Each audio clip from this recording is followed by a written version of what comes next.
I first met him in the early 80s in a Chinatown of urban Java.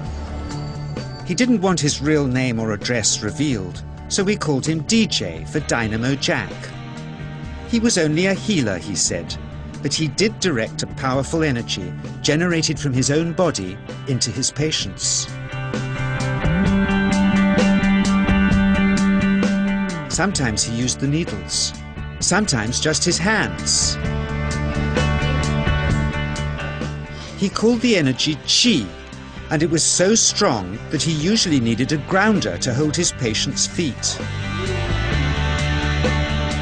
For years we followed him around Java on his healing rounds, pleading to be allowed to film him, but he always refused, saying his powers resulted from a type of meditation with an ancient tradition of secrecy.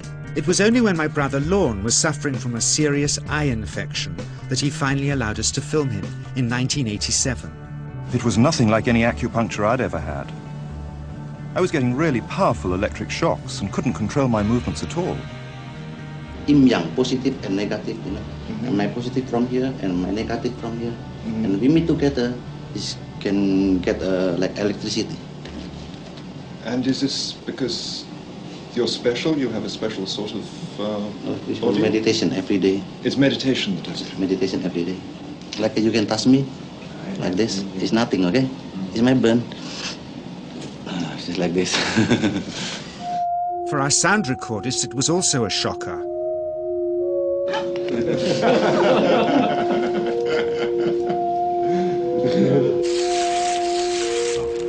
He then took our newspaper outside and showed us how Qi can also be used to set things on fire.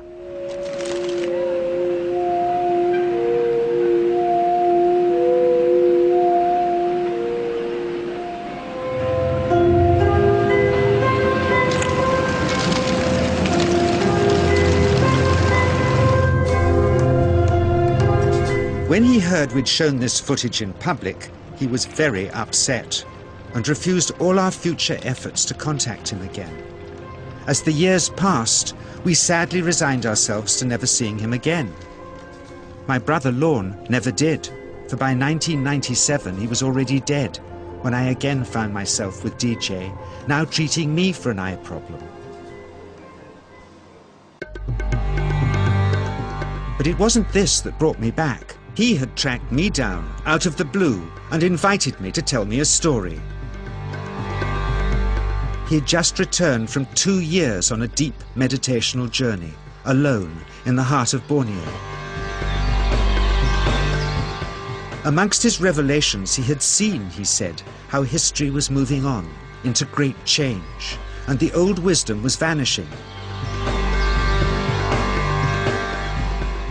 So he'd called me back to film just enough of him to remind us that we all have undreamed of powers sleeping within us, and that there's nothing special about him except for his training in waking them.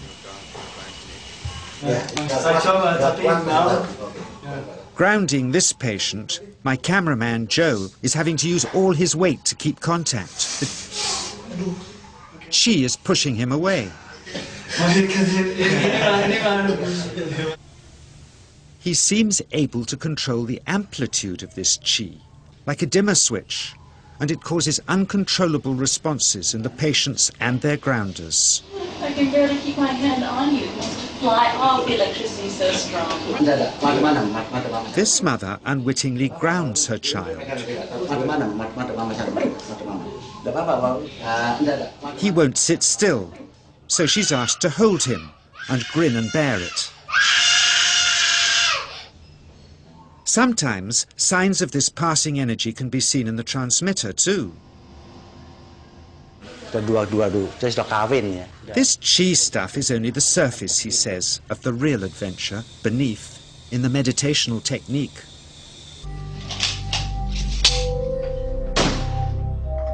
Projecting Qi from the palm of the hand can also be used to resist rifle pellets, he says.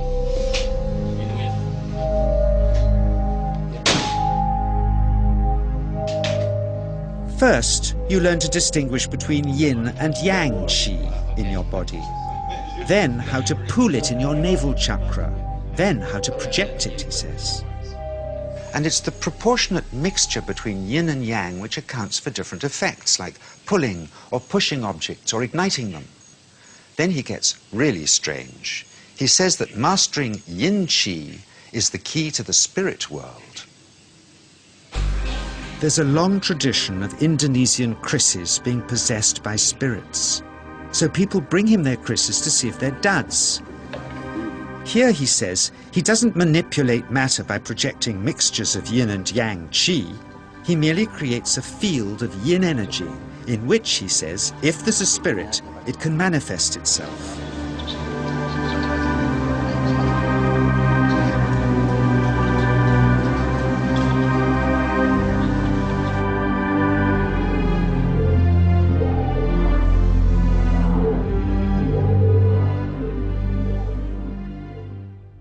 So I invited a small group of scientists back from the United States with measuring equipment to test if DJ was for real.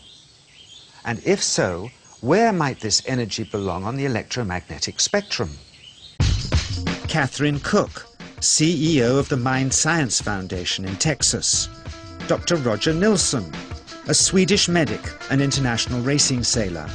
Dr. Greg Simpson, a physicist from New York's Albert Einstein University, and Andreas Polak, one of DJ's Australian students. The visitors are confident they'll uncover him as a fraud in no time. Greg is the first guinea pig, and he's uncomfortable about showing that he can feel anything at all. Dr. Roger doesn't know what to expect.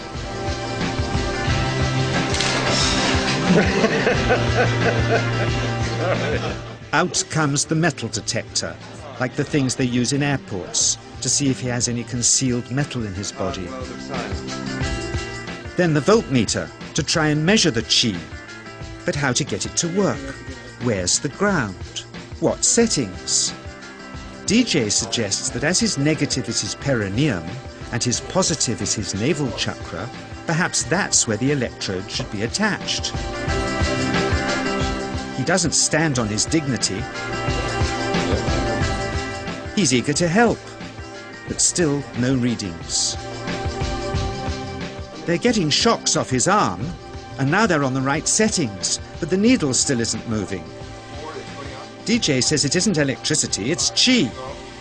It's 1, 2, up, I feel it in my whole body.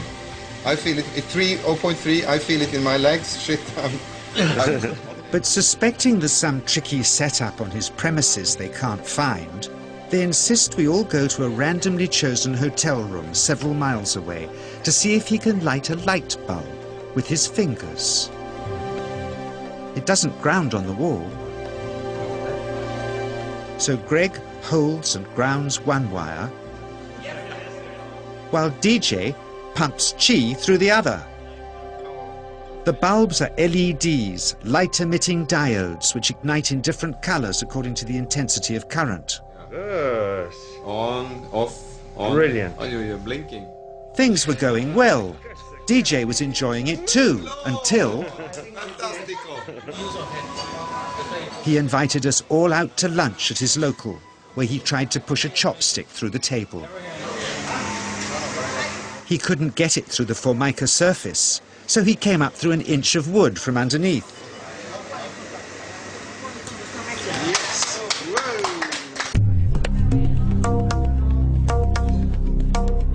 Not only did he draw his own blood, but a chopstick splinter had caught Alison here between the eyes, drawing more. The incident was laughed off apologetically, but next morning he was a different man, drawn and upset. He said he'd been visited all night by his long-dead master, raging that he'd broken the strict taboos of his sect, never to show off in public and never to cause harm or draw blood. He felt deeply chastised. All further testing and filming must end. Never again would he submit to public scrutiny, nor accept any new students. He would sink from sight and continue his healing in obscurity, as he had done since before we met him in the early 80s and had always told us was right.